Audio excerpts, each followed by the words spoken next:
Welcome back to Luke and Ashley. Tonight we're going to make a meal from Ashley's childhood. I personally never had it, so I'm super stoked to try it with you tonight. We're turning this beautiful squash into a lovely dinner. It's already 6:30, so let's get going. I've started by cutting our squash in half. So now I'm going to scoop out the seeds, and then we'll place it directly onto our baking dish. And this is a stuffed yellow squash is what we're having for dinner, and it's stuffed with a sausage and cheese mixture. So when we get this out, then we'll get to make that mixture together. So I have some cooked sausage defrosting. There's our first half with the seeds taken out, and there's our second half. Place those on the baking sheet, and we won't do anything with them until we will stuff them. So let's make the mixture for the inside. I've just put some oil in this pan here, and I've started to heat it up. I'm gonna go ahead and cut up half of this bell pepper into small little pieces, and then I'll saute it in our oil. And this is going to go into our sausage mixture, which will fill up our yellow squash. And then the spices we're going to be using are cumin, oregano, and parsley. Ashley's coming along well with the squash and the peppers, and now I'm gonna make some cornbread. Our first ingredient is 3/4 cup of cornmeal. I'm gonna pour my cornmeal in. I'm gonna start with all my dries first. Our next is 1 cup of flour. And on top of my flour, I've added in 2 teaspoons of baking powder. Next, I have 1/4 cup of white sugar and 1/4 cup of brown sugar. They're already mixed in, so it looks very light. Okay, now that I have all my dries in, I'm gonna take a fork and I'm gonna start mixing it up. Here you obviously could use a whisk or any other tool you'd like, but a fork works just well for me. Okay, just try to get all those little clumps mixed in together well. And once you think you're about done, we'll go ahead and grab our wet ingredients. Now, I put all of mine in a simple container just for ease of access. So you can tell that the separation has occurred quite easily. I have 1 cup of milk and 1/4 cup of oil. We've actually are supposed to use an egg in this recipe, however, we're out of eggs. So we've added in an extra 2 tablespoons of oil, bringing our total to 1/4 cup of oil plus 2 tablespoons. Let's see how it works. Okay, with our wets in, let's go ahead and mix that in. Now that I've got my cornbread all mixed together, I'm gonna go ahead and take it and pour it in a 9x9 well-greased dish. This is a very simple and easy cornbread mixture. We like our cornbread this way, and if you'll give it a shot, I think you will too. Someone heard we were cooking and wanted to join us. Now, for this pepper mixture, we're going to add some garlic to it. And this is going in with our sausage mix. So we've got garlic, we're going to add oregano, then some parsley, and lastly some cumin.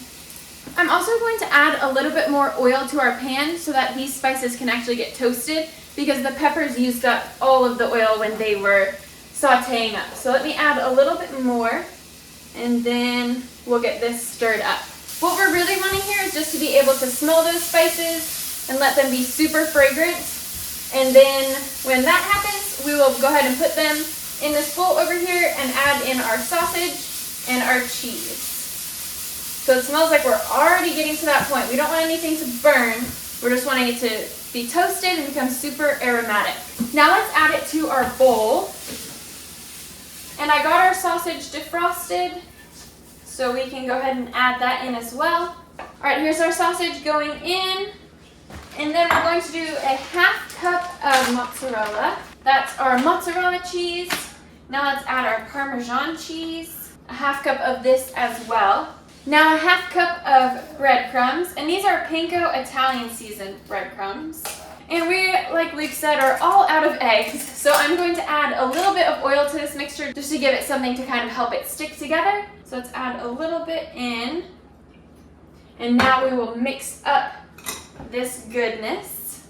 I think this is probably going to be a bit too much filling for the one squash that we have. So we're just going to have a lot of filling. All right, this is what it's looking like. Let's go ahead and fill our squash now. We're definitely going to have too much. Since we have so much, I'm really packing it in on these squash. Here they are. Let's go ahead and get these in the oven. They're going to take about 40 minutes, and then I'll tell you what we're going to do with that extra filling. All right, so here's what we're going to do with that extra filling. I did have another squash. I didn't intend to use it tonight since it's so much smaller than the squash that we have already put in the oven. But I realized that if I use this extra filling on it, we can get to dinner a little bit faster because these will definitely cook faster. And then when the other ones are ready, we can finish dinner up with those. So I'm going to fill these, and then we're also going to put in that cornbread because I think that these little ones will probably finish around the same time as that cornbread. The cornbread will be in for about 20 to 25 minutes. All right, I've got to rearrange what's going on in here. These are already smelling so good. All right, those are in. Let's put these little ones in. And then our cornbread as well. Let me grab that. All right, we're gonna need to change our plan. Not everything's fitting in the oven.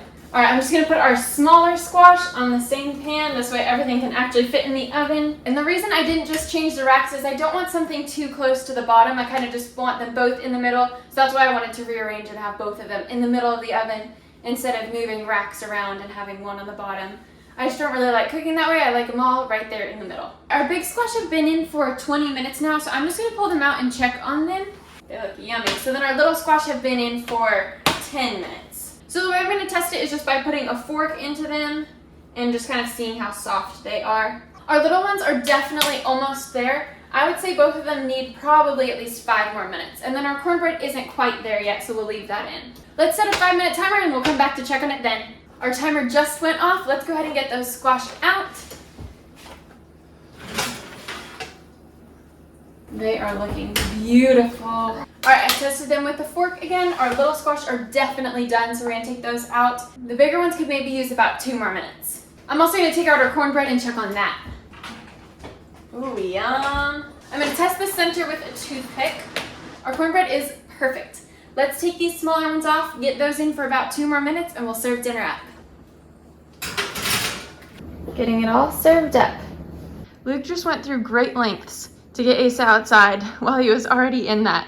So we're gonna take our food and eat outside. Welcome to our back porch. Here's the wonderful spread we have going. We've got our cornbread and our stuffed squash. We're starting out with the small one, but I bet we'll get to those big ones. Thanks so much for joining us, and we'll see you next time. Bye.